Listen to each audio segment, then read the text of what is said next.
que o Zema tem, então não dá, negócio muito ruim, muito trio, muito feio.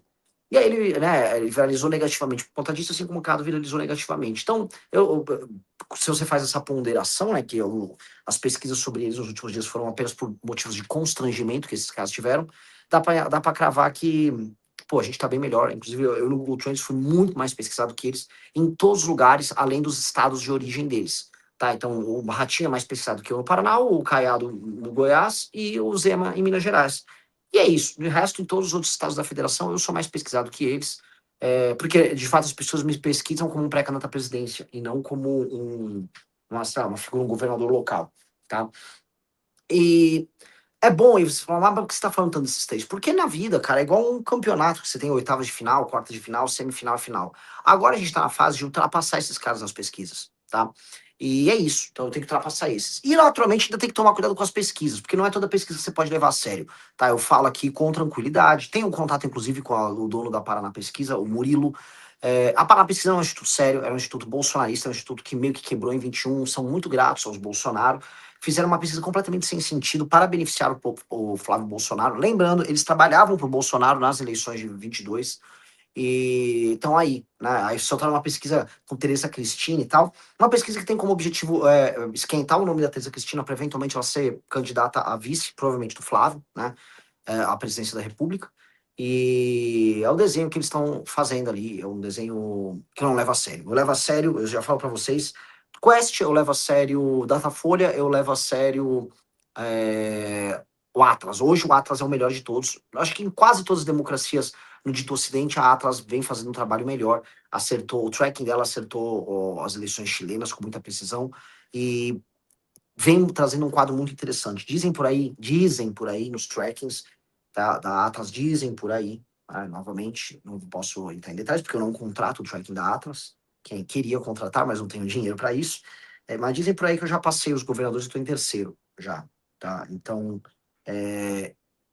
porque aconteceu algum pau aí. Então, eu acho que é sintomático já da qualidade do trabalho que a gente vem fazendo e do fato de a gente estar mostrando para as pessoas que um outro tipo de Brasil é muito possível, tá?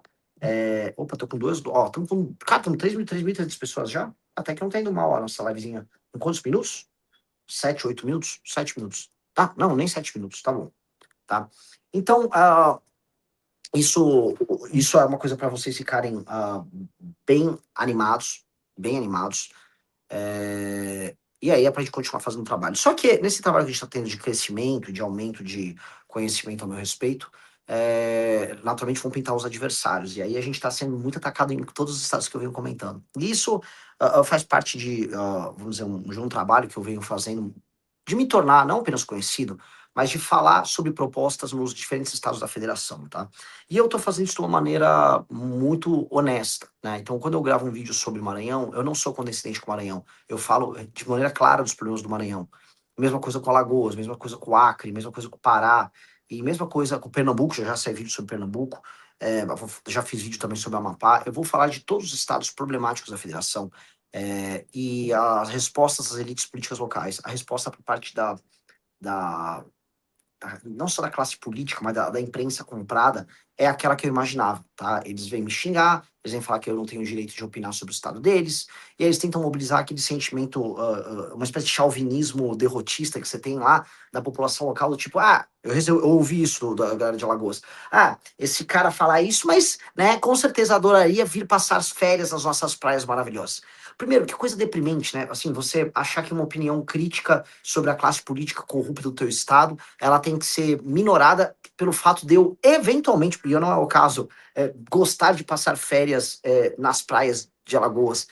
Que merda, é isso que vocês têm? Umas praias? Então a crítica de uma pessoa se torna inválida porque vocês têm praias bonitas. Primeiro ponto, eu tô cagando pras praias de Alagoas. Na verdade, eu tô cagando pra praias em geral. Não sou uma pessoa muito praiana, nada contra. Mas, dois, se eu quiser ir pra praia, eu tenho praia aqui no litoral de São Paulo. Praias do litoral norte de São Paulo são tão boas ou melhores do que as praias daí, não faz nenhuma diferença eu ir pra lá. Ou eu posso ir pro sul, eu posso ir pro Rio de Janeiro, eu posso ir pra Bahia, eu posso ir pra onde eu quiser. E posso ir pra Alagoas também. Isso não invalida minha crítica em nada. Que a classe política de vocês é uma bosta. E que a população de Alagoas vota mal pra cá. Pra cá. Vota mal demais. Vota e reelege e torna a reeleger. Aí não é culpa minha. Não é culpa minha que vocês têm tara em eleger retardado e ladrão no Maranhão, nas Alagoas, não só Alagoas, em todos esses lugares, né? Só que, o que que tá rolando, né? Pera um pouquinho, eu vou abrir a janela, porque a janela aqui, infelizmente, fica fechando e o lugar vira uma estufa em coisa de segundo. Um segundo, um segundo.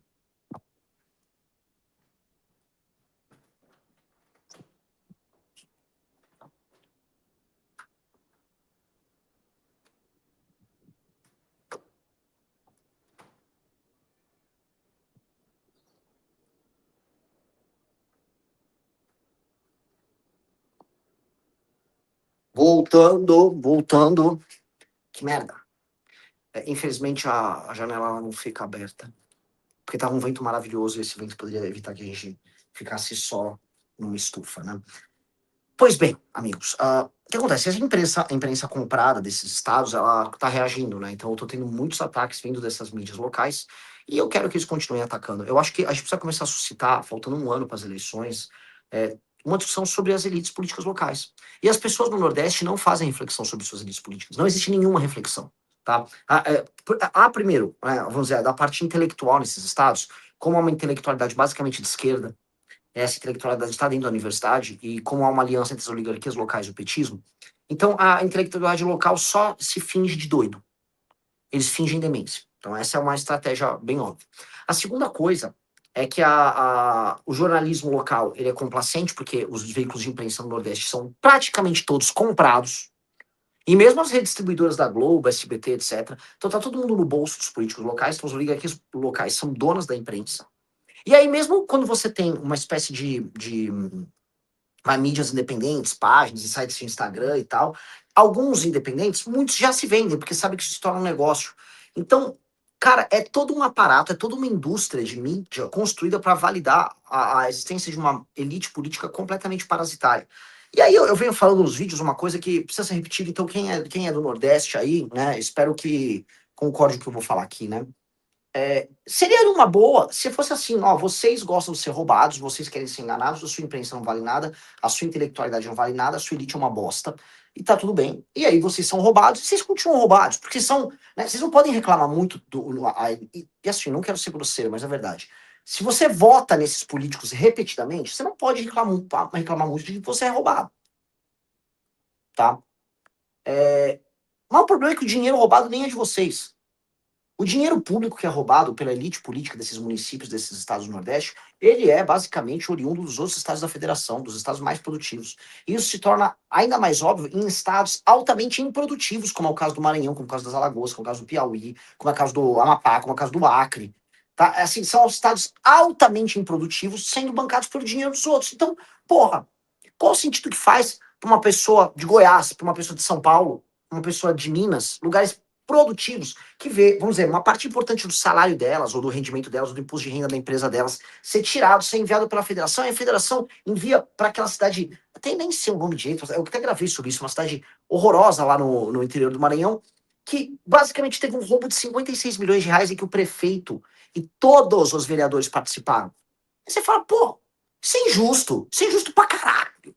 Só que eu tô falando isso, e a real é que as pessoas que trabalham nesses lugares, as pessoas que têm uma consciência um pouquinho mais ativada, essas pessoas estão falando, cara, o maluco, esse tal de Renan, tá falando verdade. E eu tô falando a verdade. E essa verdade dói. Ah, eu gostaria de ver, né, os vagabundos dos outros pré-candidatos a presidente, eu repito, os vagabundos dos outros pré-candidatos a presidente falarem isso. Porque não falam. Porque o bosta do Lula, basicamente, é o maior aliado possível dessas piranhas do Centrão, que são oligarcas ligados a ele, que gostam de fazer a extração de dinheiro dos mais pobres lá. E que se valem desse pacto federativo. O pacto federativo é roubo. É roubo. E eles roubam junto. E o bosta do Flávio Bolsonaro, que é um bosta, que é um cu, que é um ladrão vagabundo. E assim, Flávio, me processa. Por que você não me processa, seu vagabundo? Você nunca processou porque existe uma coisa chamada exceção da verdade. E você é ladrão. Você é ladrão, tua família é de ladrão, vocês roubaram dinheiro público, vocês fizeram peculato, você é um rachador vagabundo, você é um criminoso, você é um canalha, eu vou acabar com você. Vou acabar com você, Bolsonaro. Mesma coisa com o vagabundo do Lula, tá? Então, isso tá dito. Esses caras não vão comentar, esses caras não vão falar absolutamente nada sobre esses escândalos bizarros que estão acontecendo na região Nordeste. E esses escândalos são escândalos endêmicos. Endêmicos.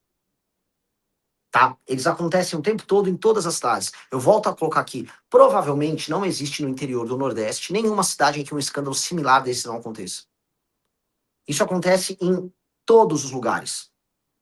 Todos, absolutamente todos os lugares do Nordeste. É a regra lá. E aí você fica naquele ciclo vicioso. O IDH não melhora, a vida não melhora. E aí você cita um escândalo, aí sempre vem. Agora tem uma nova. É uma categoria nova de gente, que é um influencer pago por político, né? Ou pago com dinheiro sujo, ou, sei lá, sustentado por lei de incentivo em alguma área, especialmente na parte de cultura. E esse influencer sai para defender os caras. É o tal do Evonei, que me é um coitado, né? Assim, é um sujeito que assim, nem vale muito a briga, né? Com esse tal Givonei. E ele tava ali tentando me atacar, ele tava, vamos dizer, nessa disposição aí, porque, né, provavelmente mandaram ele fazer isso. O Evonei, só para vocês entenderem, ele foi pego, ele é um vendedor de rifa falsa, vendedor dessas coisas tipo tigrinho e tal. Ele faz a rifa e não entrega o resultado da rifa. Ele andava para lá e para cá com dinheiro roubado, caixa 2 de